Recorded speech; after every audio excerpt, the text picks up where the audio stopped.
بسم اللہ الرحمن الرحیم۔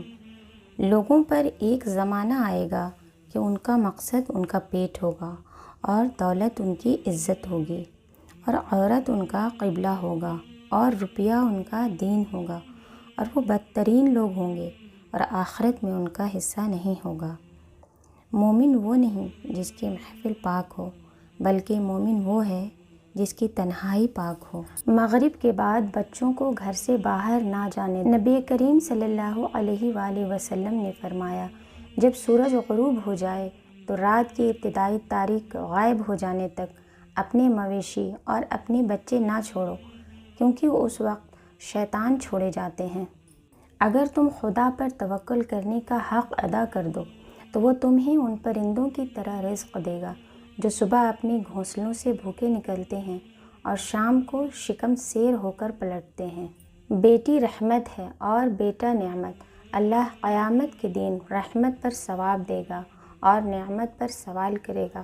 بہت خوش نصیب ہے وہ عورت جس کی پہلی اولاد بیٹی ہو۔ سر کے بال اگر سامنے سے سفید ہونا شروع ہوں تو یہ برکت اور خوش نصیبی کی علامت ہے۔ اگر دائیں اور بائیں جانب سے شروع ہوں تو یہ سخاوت کی نشانی ہے، اور اگر پیچھے سے سفید بال سفید ہونا شروع ہوں تو یہ بدبختی کی علامت ہے۔ مسور کی دال کھانے سے انسان نرم دل ہو جاتا ہے۔ جو لوگ مسور کی دال کثرت سے کھاتے ہیں انہیں بہت جلد رونا آتا ہے۔ بے نمازی کو قرض نہ دو، کیونکہ جو اللہ کا قرض ادا نہیں کرتا وہ تمہارا قرض کیسے ادا کرے گا۔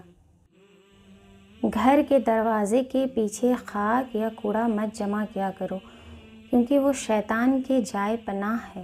شیطان کوڑے پر بیٹھتا ہے۔ گھر کے سب لوگ ساتھ بیٹھ کر کھانا کھایا کرو، الگ الگ نہ کھایا کرو۔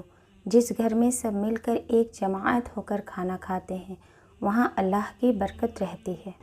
جو شخص اپنی بیوی بچوں کے لیے بازار سے تحفہ لے کر جاتا ہے وہ ایسے شخص کی مانند ہے جو ضرورت مندوں کی طرف صدقہ اٹھا کر لے جاتا ہے، اور تحفے لڑکوں سے پہلے بیٹیوں کو دیا کرو۔